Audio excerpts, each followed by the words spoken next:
The Baltimore Ravens have some controversy swirling around their franchise, just like they have had many weeks out of this season. It seems to always be around what happens in a loss. Who's the blame? Why did it happen? And what could be corrected? This week, it seems to be pointing at the bad refereeing. But Shannon and Ocho bring other culprits to the table. We discuss next.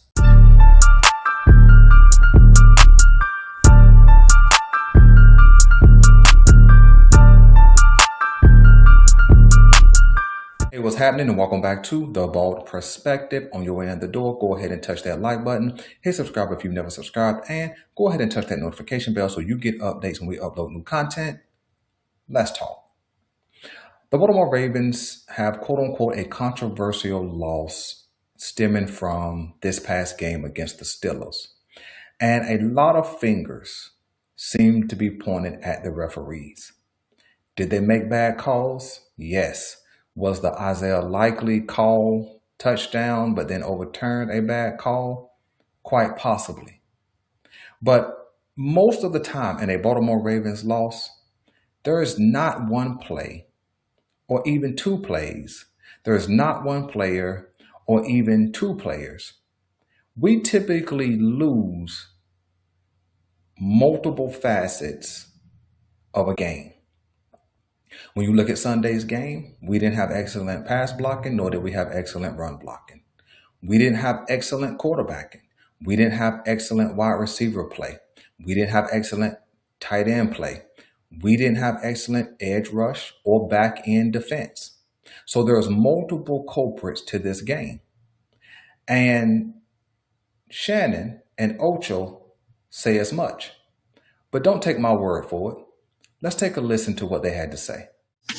After a critical 27-22 loss to the Steelers, many of the Ravens questioned the call made by the referees, notably an overturned touchdown reception by Isaiah Likely in the fourth quarter.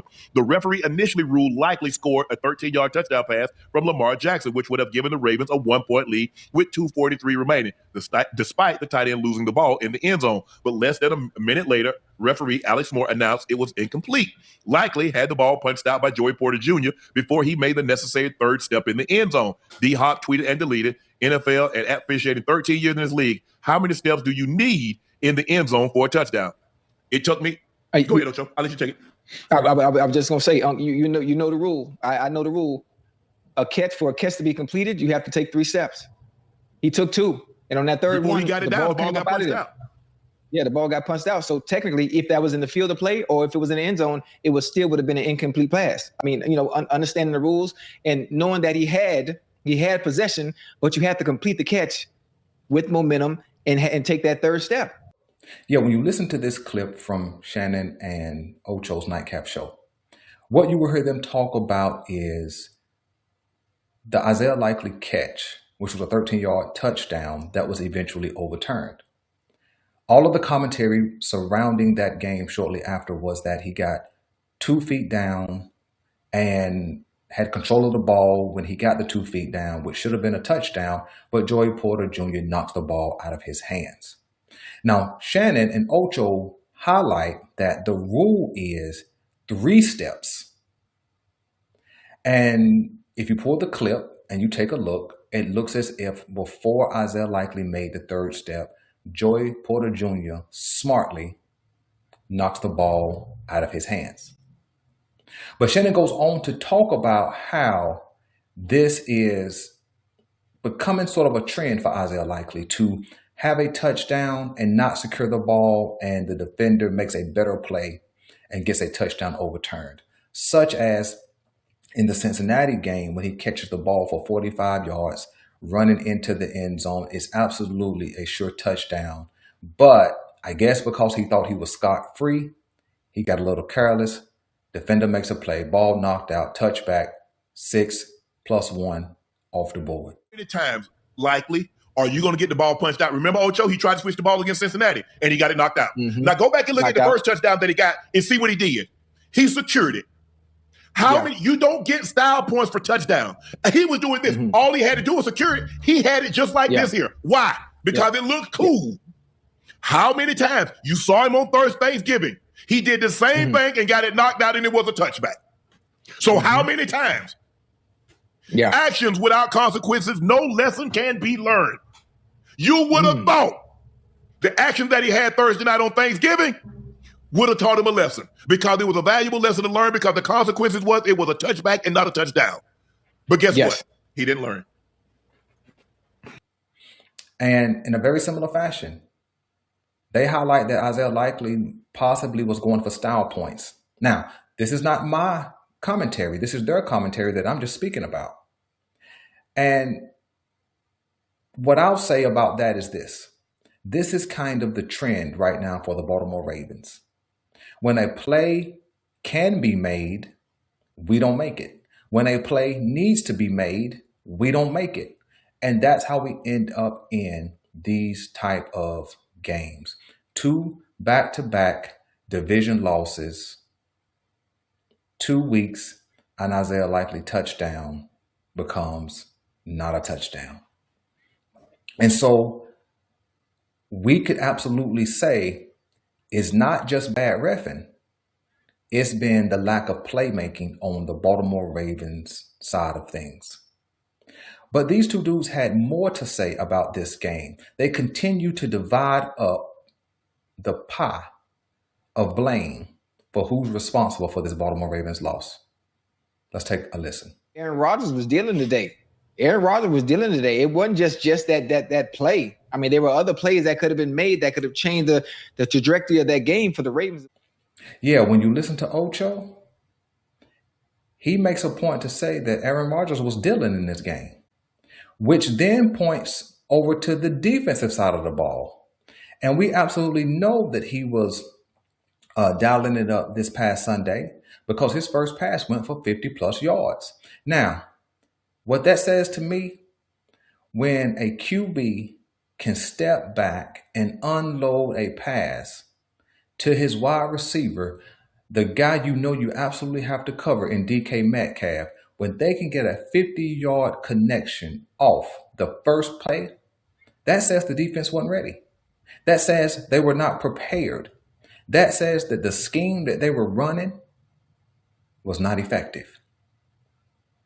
But the truth be told, this is some of what we've seen from the Baltimore Ravens all season.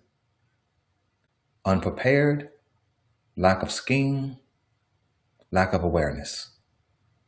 You see, it just seems to be highlighted more in a loss. But we've had bad play like this all year long. There's been games we won where guys were running wide open. Just go back and check any win and watch the defensive plays. You guys can see it. It didn't take review. It didn't take stop and pause. It didn't take rewind. You can just flat out see them running wide open in our defensive secondary. So this is something we've seen all year long.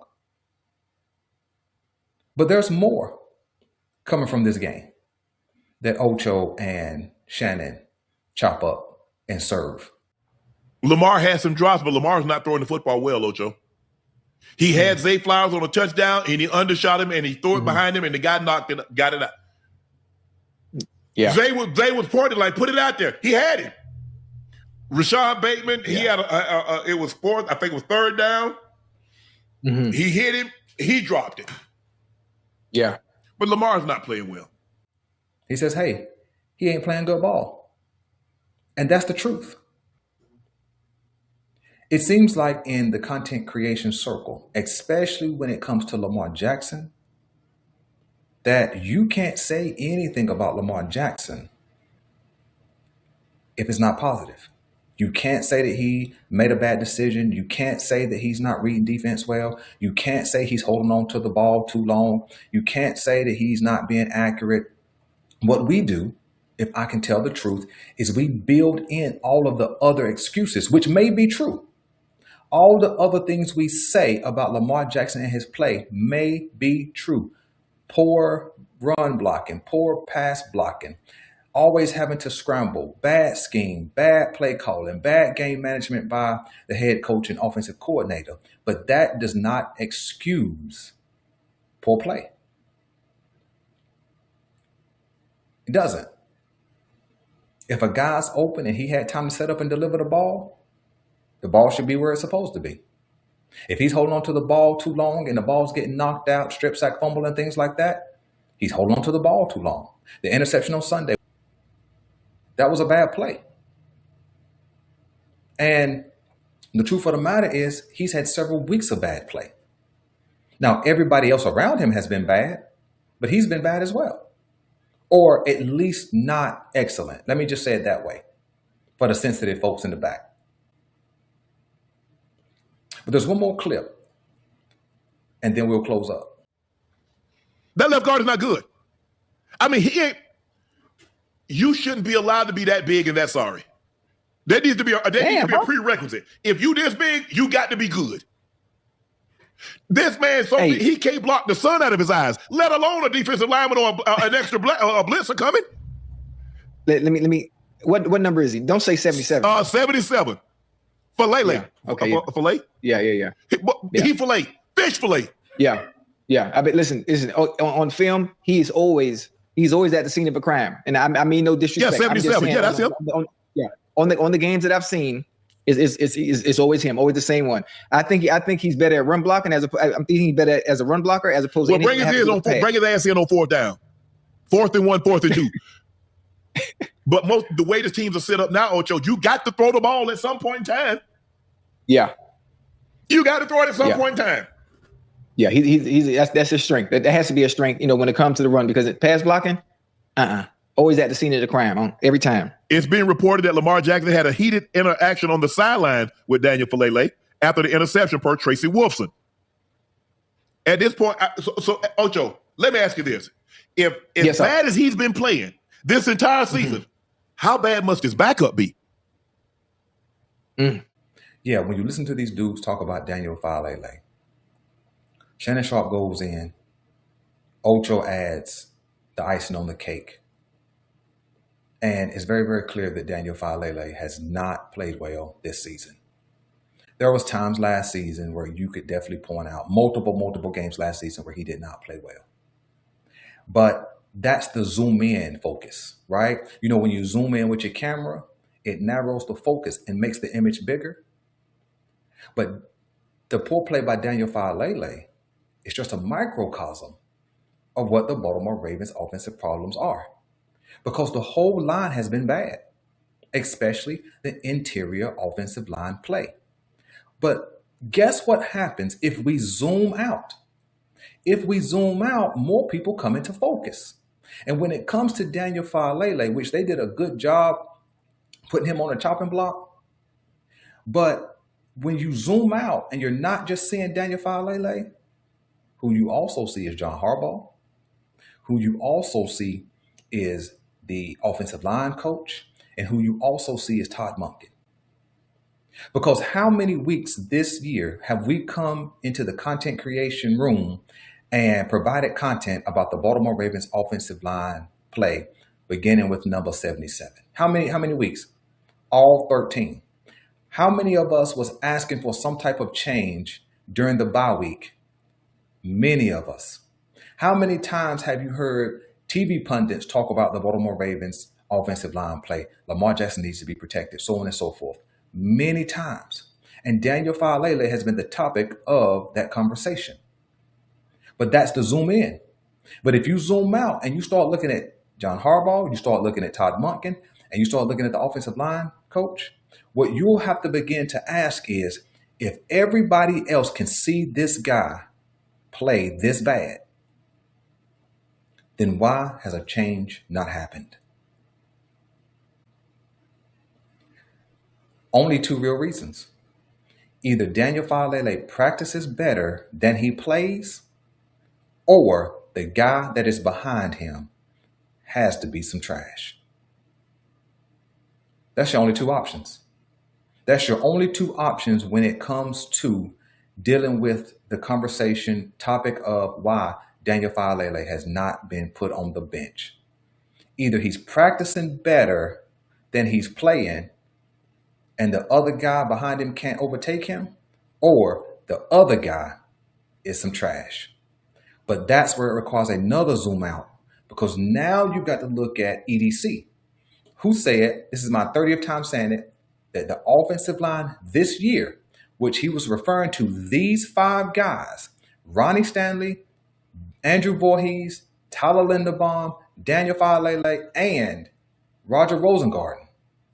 He said this offensive line this year will be better than whatever we had last year.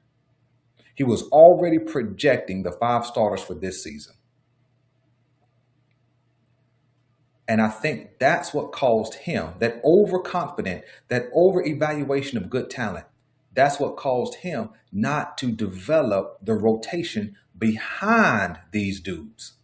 Yes, they drafted 2 offensive linemen in Vincent and Emory Jones, but we haven't seen much of them this year, if at all, as it pertains to Vincent.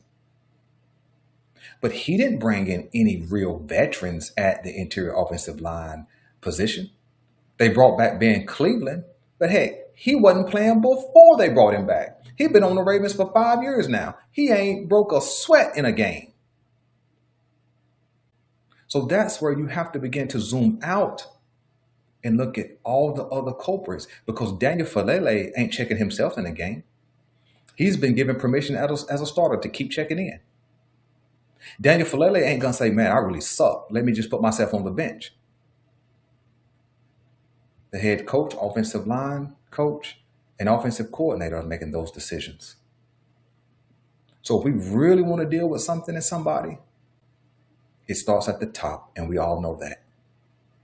That's why after this week's game, it's going to begin my probe into who is and should be the Baltimore Ravens' next head coach. So until next time, I'm your guy Belanger. This is the GM, and I'm out.